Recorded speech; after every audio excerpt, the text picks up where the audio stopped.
मेरे प्यारे दोस्तों, स्वागत है आप सभी का आपके उर्जिक चैनल एसपीजा चैनल पे। और आप सभी जानते हैं जो मैं आप सभी को क्लास 10th मैथ का डॉक्टर केसी सिन्हा मैथ का सॉल्यूशन करवा रहा हूँ एक बेहतरीन कंसेप्ट के साथ, जिसमें मैं आप लोग को इस तरह के प्रश्नों को कैसे हम लोग आसान तरीके से कर सकते हैं, ये आप लोगों को इस वीडियो के अंदर मेरे प्यारे दोस्तों सीखने को मिलेगा। और इससे डिफिकल्ट टाइप के क्वेश्चन भी आप लोगों को करवाए जा चुके हैं। तो जो भी मेरे प्यारे भाई बहन स्टेप यानी कि पीछे के पार्ट्स को नहीं देखे, वो डिस्क्रिप्शन बॉक्स में सारे वीडियो का लिंक रहता है, वहां से देख लीजिएगा और अपने कंसेप्ट को क्लियर कर लीजिएगा।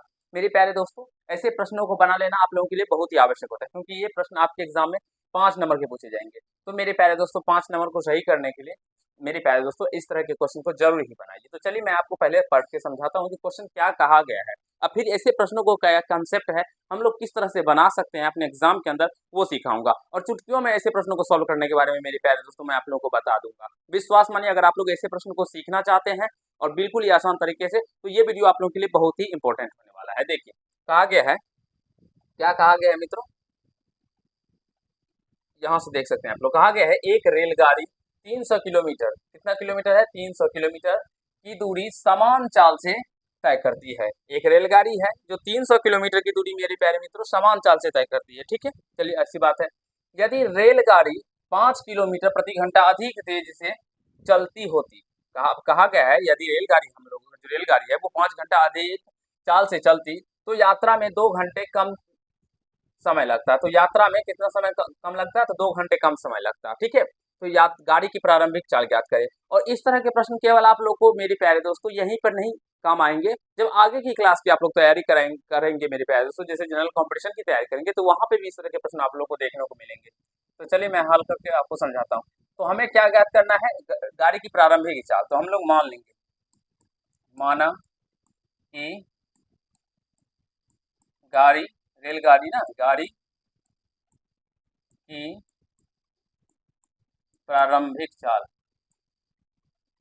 प्रारंभिक चाल क्या है, तो x किलोमीटर प्रति घंटा है।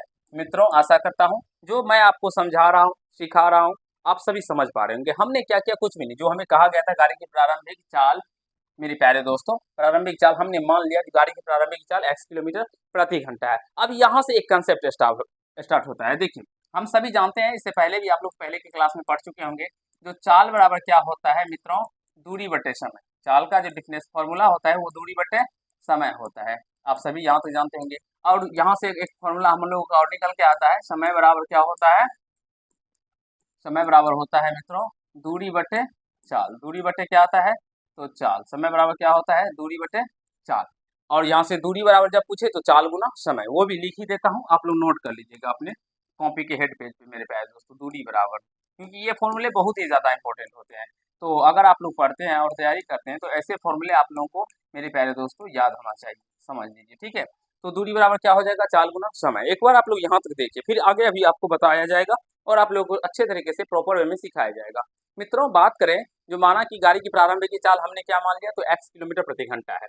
अब यहाँ पे बात करेंगे जो 300 किलोमीटर, तो लिखेंगे चूंकि 300 किलोमीटर दूरी तय करने में लगा समय, लगा समय।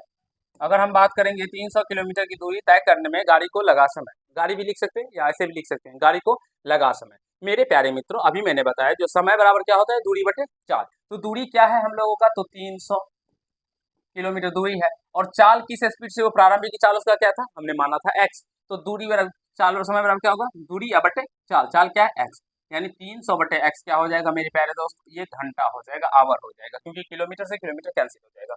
फिर ये हो गया। अब फिर प्रश्न के अंदर कह रहा है, यदि रेलगाड़ी 5 किलोमीटर प्रति घंटा, यहाँ पे देख सकते हैं, अधिक तेजी से चलती, 5 किलोमीटर प्रति घंटा मित्रों अधिक तेजी से चलती, तो यहां से लिखेंगे क्योंकि 5 गाड़ी जब 5 किलोमीटर प्रति घंटा अधिक चाल से चलती,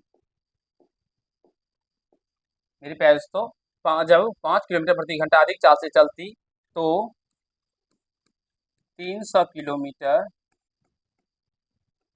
दूरी तय करने में लगा समय, तय करने में लगा समय। इस तरह से कोई भी नहीं सिखाएगा मित्रों, थोड़ा सा मेहनत कर लीजिए, समझ में आ जाएगा। अब ये दूरी क्या है, तो दूरी तो हम लोगों का समान ही है, 300 ही है। लेकिन अब चाल क्या है, तो पहले तो चाल x था, लेकिन अब 5 किलोमीटर एक्स्ट्रा, तो 5 बढ़ जाएगा, तो x + 5 हो जाएगा और इसमें किलोमीटर हो जाएगा। अब मेरे प्यारे दोस्तों यहाँ पे थोड़ा सा कॉन्सेप्ट था जो आपको सिखाना होगा मेरे प्यारे दोस्तों, ठीक है। जब गाड़ी 5 किलोमीटर प्रति घंटा अधिक चाल से चलती तो 300 किलोमीटर दूरी तय करने में लगा समय, क्या होगा, तो चाल बराबर समय बराबर दूरी अब बटे चाल। तो चाल क्या हो गया, पहले x था, अब 5 बढ़ गया तो x + 5 हो गया, पहले 20 था, 5 बढ़ गया तो 25 हो गया। इसी प्रकार से समझ सकते हैं, पहले x था तो x में 5 जुटेगा नहीं, 5x बहुत सारे हमारे प्यारे बच्चे करते हैं, वो गलत है। अब कहा गया है तो तेज से चलती होती तो यात्रा में 2 घंटा कम समय लगता है। यहाँ पे देख सकते हैं यात्रा में 2 घंटा कम समय लगता है। जब इस स्पीड से जाता मेरे प्यारे दोस्तों तो 2 घंटा कम लगता। यानी अगर मान लिए हम बात करते हैं, जो अगर इसमें इस स्पीड से जाता है तो 7 घंटा लगता है, तो जब ये इस स्पीड से जाएगा तो क्या होगा, 5 घंटा लगेगा। ऑब्वियसली आप लोग समझ सकते हैं, जो 5 जब किलोमीटर प्रति घंटा की रफ्तार से चल गया तो इससे अगर 7 लगता है तो इससे क्या लगेगा, 5 लगेगा। तो जब इन दोनों को हम आपस में माइनस करेंगे तो वो क्या निकल के आएगा, 2 घंटा के बराबर ही आएगा। तो ये भी समय ही है हम लोगों का मेरे प्यारे दोस्तों, जो हमने अभी निकाला, ये किलोमीटर नहीं होगा, समय होगा, आवर होगा। तो जब हम इससे इसको माइनस करेंगे तो ये 2 घंटा के बराबर आएगा, जो आगे हम लोग करने जा रहे हैं। यही इसी को समझाने के लिए मेरे प्यारे दोस्तों, बस इतना पॉइंट आप समझ गए तो फिर आप लोगों का प्रश्न सॉल्व हो गया। तो चलिए नेक्स्ट पेज पर चलते हैं। यहाँ से 300 बटे एक्स माइनस 300 बटे एक्स प्लस 5 बराबर 2, क्योंकि अगर इसमें 7 घंटा लग रहा था तो इसमें 2 घंटा कम यानी 5, तो इस दोनों को माइनस करेंगे तो 2 घंटा के ही बराबर आएगा। आशा करता हूँ समझ पा रहे होंगे, कहीं से कोई दिक्कत नहीं हुआ होगा मेरे प्यारे दोस्तों। यहाँ से लिख सकते हैं आप लोग प्रश्न से, ठीक है, प्रश्न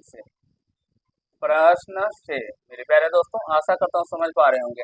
अब यहाँ से इन दोनों का एलसीएम ले लीजिए, सिंपल में एलसीएम क्या हो जाएगा मित्रों, तो x और x + 5 का इतना ही हो जाएगा, x × x + 5 हो जाएगा, ठीक है। अब इससे भाग लगाइएगा तो x + 5 बचेगा, x + 5 से गुना कीजिएगा तो ये 300x प्लस ये क्या हो जाएगा, 300 को गुना कीजिएगा तो 1500, 3 × 5 = 15 यानी 1500 हो जाएगा। आप सभी समझ सकते हैं, यहाँ से x से x कैंसिल, x + 5 बचा और x + 5 में किससे किसका फोन है, देखिए पेपर रहने दीजिए, दूसरे को ऐसे कीजिए। अब यहाँ से 300 से इसको गुना कीजिएगा, 300 से x को गुना करने पे ये 300x हो जाएगा और इस 300 को 5 से गुना करने पे प्लस का 1500 हो जाएगा, जो मैंने यहाँ पे लिखा है डायरेक्टली मेरे प्यारे दोस्तों, हमने लिखा है, ठीक है। चलिए अब यहाँ से ये माइनस है तो माइनस होगा, फिर बात करते हैं तो इससे x + 5 से x + 5 कैंसिल, x बचेगा तो यहाँ पे ये क्या हो जाएगा, तो 300x हो जाएगा, बराबर में 2 हो जाएगा।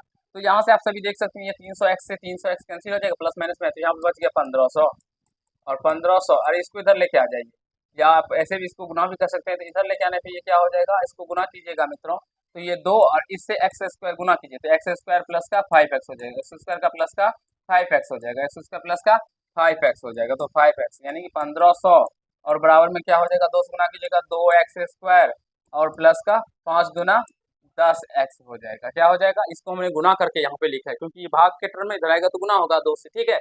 तो x² प्लस का 5x मेरे प्यारे दोस्तों, अब 2 से इसको गुना कीजिए, 2x² प्लस का 5 दूना 10x। एक बार इसकी कैलकुलेशनों को आप लोग अपने माइंड में एडजस्ट कीजिए और समझने का प्रयास कीजिए कि इन कैलकुलेशन को समझने में कहीं से कोई आपत्ति आप लोगों को मेरे प्यारे बच्चों नहीं हो आ रही है।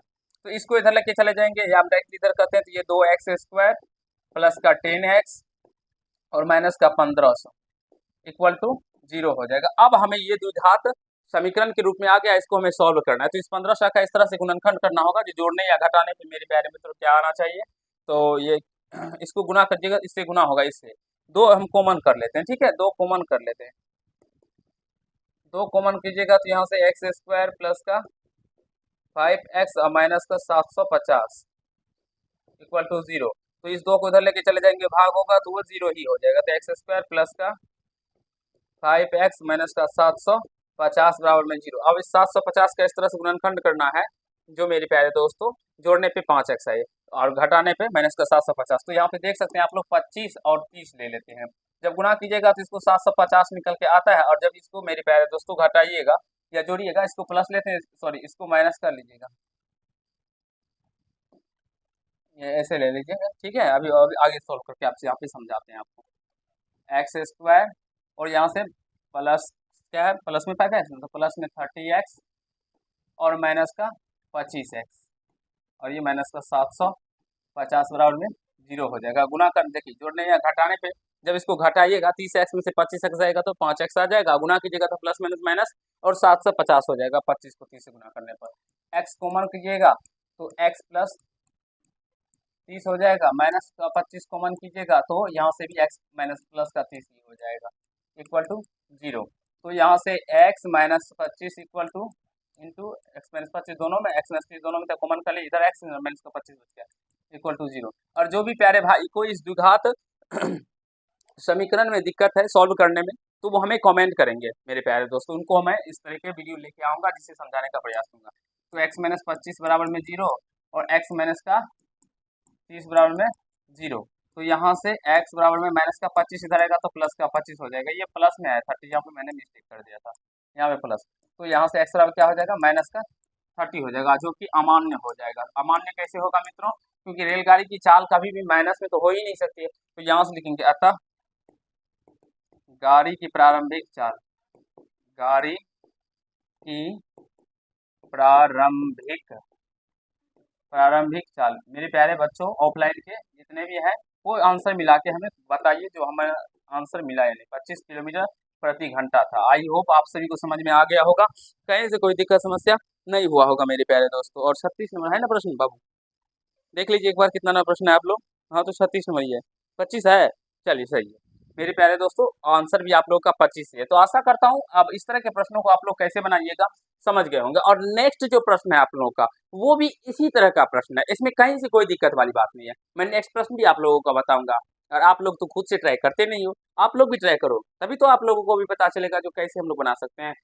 भारी है बकलील बात सब, भारी कहाँ है, ये तो प्रश्न देखो कितने बच्चे वाला प्रश्न था, कैसे मैंने सॉल्व करवा दिया आप लोगों को। चलिए कोई बात नहीं, ठीक से प्रैक्टिस कीजिएगा इसको, कम से कम अगर आप लोग को ऐसे प्रश्न सीखना है तो 11 बार आप लोगों का प्रैक्टिस कीजिएगा। ये मैथ को बनाने का मेरे प्यारे दोस्तों समझने का तरीका है, इसे नोट कर लीजिए अभी आप लोग, ठीक है। क्योंकि अगर आप लोग मैथ पढ़ते हैं तो फिर आप लोग को प्रैक्टिस करना ही होगा मेरे प्यारे दोस्तों, तो मैथ को प्रैक्टिस कीजिएगा। तो ऐसे वीडियो को रोक करके यहाँ पर लिख लीजिएगा, कम से कम 11 बार तो आप लोग को बनाना ही होगा। अगर जो भी प्यारे भाई सीखना चाहते हैं समझना चाहते हैं तो इसे 11 बार प्रैक्टिस करना होगा। इसे नोट कीजिए, फिर हम लोग बैक पेज पे चलेंगे और उसे भी थोड़ा सा आप लोगों को समय दिया जाएगा नोट करने का। तो ये वीडियो थोड़ा सा बड़ा होने हो जाएगा मेरे प्यारे दोस्तों, क्योंकि ये थोड़े थोड़े बड़े प्रश्न है, तो मैं एक ही क्वेश्चन करके आप लोग को बताऊंगा। नेक्स्ट चैप्टर से ही आप लोगों को सारे क्वेश्चन एक साथ करवाऊंगा, ठीक है। तो चलिए नेक्स्ट पेज, बैक पेज पे चलते हैं। तो ये रहा, इसे भी जो भी भाई भाई लिखना चाहते हैं लिख लीजिएगा, और ये फॉर्मूला इंपॉर्टेंट है आप लोगों के लिए, इसे याद कर लीजिएगा। जब कभी भी आप रेलगाड़ी वाले प्रश्न बनाइएगा तो इसमें ये फॉर्मूला आप लोगों को बहुत ही काम आएगा। देखिए कितने आसान तरीके से मेरे प्यारे दोस्तों मैंने आपको समझाया, और आशा करता हूँ आप सभी समझ भी गए होंगे। तो चलिए आज के पार्ट में हम लोग इतना ही करते हैं, और मेरे प्यारे दोस्तों अपने गुरुजी के लिए लाइक जरूर कीजिएगा, क्योंकि बहुत ही मेहनत के साथ अभी आप लोगों के लिए वीडियो बना रहे हैं, और इतनी गर्मी रहने के बावजूद भी मेरे प्यारे दोस्तों मैं आप लोगों के लिए मैं वीडियो बनाता हूँ। तो आप लोगों का फर्ज बनता है जो गुरुजी को लाइक कीजिए, सपोर्ट कीजिए, और अपने छोटे भाई बहनों तक जो भी इस क्लास 9 से क्लास 10th में गए हैं, या क्लास 9th में है, या क्लास 8 में है, तो इस चैनल को शेयर कीजिए, जिससे उनको भी मैथ साइंस और सारे सब्जेक्ट अच्छे तरीके से समझ में आए, कहीं से कोई दिक्कत ना बचे, और इस तरह के प्रश्न आपको केवल यहीं पर नहीं आगे के भी काम आएंगे। तो चलिए आज के पार्ट में इतना ही करते हैं। अगर आप लोग को ये पार्ट अच्छा लगा तो वीडियो को लाइक कीजिएगा, कैसा लगे ये कमेंट कीजिएगा, और चैनल पर रहेंगे चैनल को सब्सक्राइब करके बेल आइकन को प्रेस कीजिएगा, जिससे मेरे हर एक वीडियो का नोटिफिकेशन आप तक पहुंचता रहे। धन्यवाद।